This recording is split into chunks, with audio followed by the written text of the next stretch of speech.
100 రోజుల్లో మార్పు అంటే గతంలో చేసినటువంటి అంశానికి ఇప్పుడు చేసినటువంటి అంశంలో కొంత మార్పును తీసుకురావాలనే ఆలోచనతో కేంద్రం ఇది ముందు నుంచి కూడా జర కొంత ఫాస్ట్గా అడుగులేస్తుంది.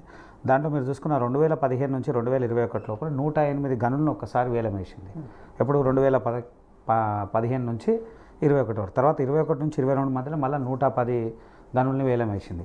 ఈ 100 రోజుల లోపల జీడిపి పెంచాలనేటువంటి టార్గెట్. ఇతర దేశాల నుంచి మనం బొగ్గు ఎగుమతి చేసుకుంటున్నాం, దాన్ని తక్కువ చేయాలి, తర్వాత ఇక్కడ ముడి సరుకు పెరగాలనేటువంటి ఆలోచనతో ఈ నిర్ణయం తీసుకుంది. అందులో చేయడం వల్ల ఇప్పుడు తీసుకున్నటువంటి ఈ 60తో కలిపితే టార్గెట్ ఏంటంటే 2030 వరకు, అంటే 2030 వరకు 2.5% పెంచాలనేటువంటి ఆలోచనతోనే వేలం తీసుకోవాలనేటువంటి ఆలోచన తీసుకుంది. అందులో మన తెలంగాణ నుంచి ఒకటి మాత్రమే ఉంది. గతంలో చెప్పినటువంటి మనము 2 ప్రైవేట్ పరమైనవి అని అంటే నిజంగా కూడా ఇప్పుడు ఈ సింగరేణి దాంట్లో కూడా కేంద్రం వాటా 51%, రాష్ట్రం వాటా 49%. ఇక్కడ ఎక్కడ ప్రైవేటీకరణ? గతంలో మోడీ గారు కూడా చెప్పారు, తర్వాత కిషన్ రెడ్డి గారు కూడా పదే చాలాసార్లు చెప్పినాం, ప్రైవేట్ అనేటువంటి అంశం లేదు. ఇంకోటి లాభాల్లో ఉన్నది. ఇప్పుడు గతంలో అంటే నష్టాలు ఉన్నటువంటి పరిణామాలు ఉండే, నష్టాలు ఉన్నటువంటి సంస్థల్ని ప్రైవేట్ చేసి దాన్ని నష్టాలను భరించేటువంటి పరిస్థితి లేదు. కాబట్టి ఇవాళ లాభాల్లో ఉన్నటువంటిది ఉంది. అలాగే ప్రైవేటు ఇచ్చినటువంటి దాంట్లో కూడా వాళ్ళు రెవెన్యూ షేర్ కానీ లేదా వచ్చే పర్సెంటేజ్ 20 నుంచి 30% ఇస్తూ ఉన్నారు ఎవరైనా ప్రైవేట్ ఇచ్చినా కానీ. దానికి కూడా ఏంది, చట్టానికి లోబడి.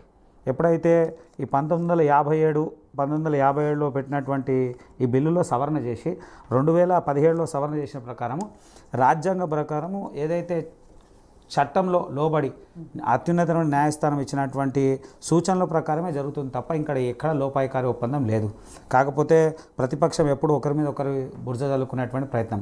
ఇందులో ప్రధానంగా చూసుకుంటుంటే బీఆర్ఎస్ పార్టీ మన తెలంగాణ రాష్ట్రంలో గతంలో ఒకసారి కూడా పిలిపించినప్పుడు మన సింగరేణిని కాపాడుకోవాలి, తెలంగాణ ఆత్మగౌరవం ఉన్నటువంటి బీఆర్ఎస్ పార్టీ, గతంలో ఉన్నటువంటి బీఆర్ఎస్ పార్టీ, అదే పార్టీ ఈ బిల్లుకు సంపూర్ణమైనటువంటి మద్దతు ఇచ్చింది.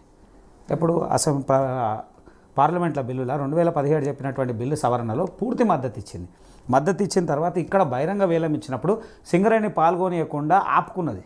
అప్పుడు కేసీఆర్ ఆపిన తర్వాత పోయినటువంటి ఈ 2 గనులు ఏదైతే కొత్తగూడెం కానీ సత్తుపల్లి కానీ ఈ 2 బ్లాక్లు కూడా ఎవరు తీసుకోరు,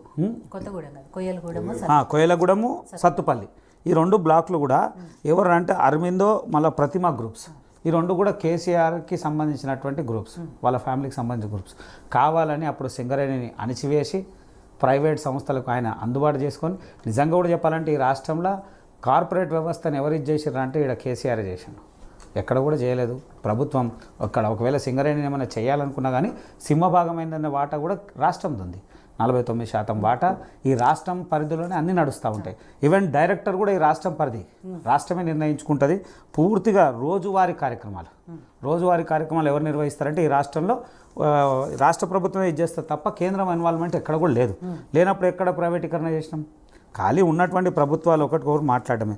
జీడిపిలో కీలకమైనటువంటి అంశం కాబట్టి మనం ఎగుమతి చేసుకోవద్దు, ఇక్కడనే ప్రొడక్షన్ పెంచుకోవాలనేటువంటి ఉద్దేశంతో పిలిపేయడం జరిగింది. అందులో మన రాష్ట్రం అన్ని దేశంలో అన్ని చోట్ల జరుగుతూ ఉంటుంది, ప్రతిసారి ఒక రాష్ట్రం నుంచి ఉంటాం కాబట్టి ఈసారి తెలంగాణ హైదరాబాద్ కేంద్రంగా కిషన్ రెడ్డి గారు దాంట్లో బాధ్యత ఉన్నారు, వారే మంత్రిత్వ శాఖకు ఉన్నారు కాబట్టి అవకాశం ఉండి మన రాష్ట్రంలో జరిగింది, అది కేంద్రం హైదరాబాద్లో జరిగింది. అంతే తప్ప ప్రైవేటీకరణకు పూర్తిగా వ్యతిరేకం ఉన్నాం, ఎక్కడ చేసినటువంటి దాఖలాలు లేవు. కావాలని అధికార పార్టీ అంటాం, ఒకవేళ అన్నా కానీ మాట్లాడినా కానీ గతంలో ఉన్నటువంటి పార్టీ చేసిన వైఖరి మనందరికీ కూడా తెలుసు. వాళ్ళు కాదనుకొని ఓపెన్ టెండర్ కాకుండా వాళ్ళ అవసరం ఉన్నటువంటి వ్యక్తులకు ఇచ్చుకున్నటువంటి దాఖలాలు ఉన్నాయి. అదే రకంగా జరుగుతూ ఉంది తప్ప ఇంకెక్కడ కూడా లేదు.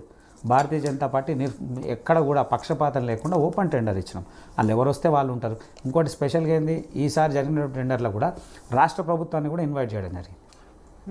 డిప్యూటీ ముఖ్యమంత్రి అయినటువంటి వారు కూడా ఈరోజు పాల్గొన్నారు, సింగరేణి కూడా పాల్గొన్నదని తెలిసింది. కాబట్టి అది యథావిధిగా జరుగుతుంది తప్ప అందులో ఎక్కడ కూడా ఇది చేసినటువంటి దాఖలు లేవు. ఒకటే దేశం అభివృద్ధిలో భాగమైనటువంటి ఈ దీంట్లో కోల్స్లో ఎంతవరకు సమంజసంగా అవుతాం, అన్నీ ఉన్నటువంటి బ్లాక్స్లలో ఎంతవరకు కొన్ని చోట్ల నష్టాలు నడుస్తున్నాయి, కొన్ని చోట్ల లాభాలు ఉన్నాయి. లాభాలు ఉన్న దాన్ని ప్రైవేటీకరణ చేసేటువంటి ప్రసక్తి ఎక్కడ కూడా లేదు. ఈ చట్టం కేంద్రం చేసినటువంటి చట్టంలో అందరు భాగమై అందరు అంగీకారంతో జరిగింది తప్ప భారతీయ జనతా పార్టీ సింగల్ ఎక్కడ తీసుకున్నటువంటి నిర్ణయం కాదు. కాబట్టి ప్రజలకు పూర్తిగా అందుబాటు ఉండేది, దేశానికి ఉపయోగపడేటువంటి ప్రయత్నం తప్ప ఎక్కడ కూడా ఇది చేసేటువంటి దాఖలాలు లేవు. నగేష్ గారు, బొగ్గు గనులకు సంబంధించి వేలం వేయకుండా సింగరేణికి ఒప్పచెప్పాలని చెప్పేసి కాంగ్రెస్ కానీ అటు బీఆర్ఎస్ కానీ అదే డిమాండ్ చేస్తున్నాయి. కానీ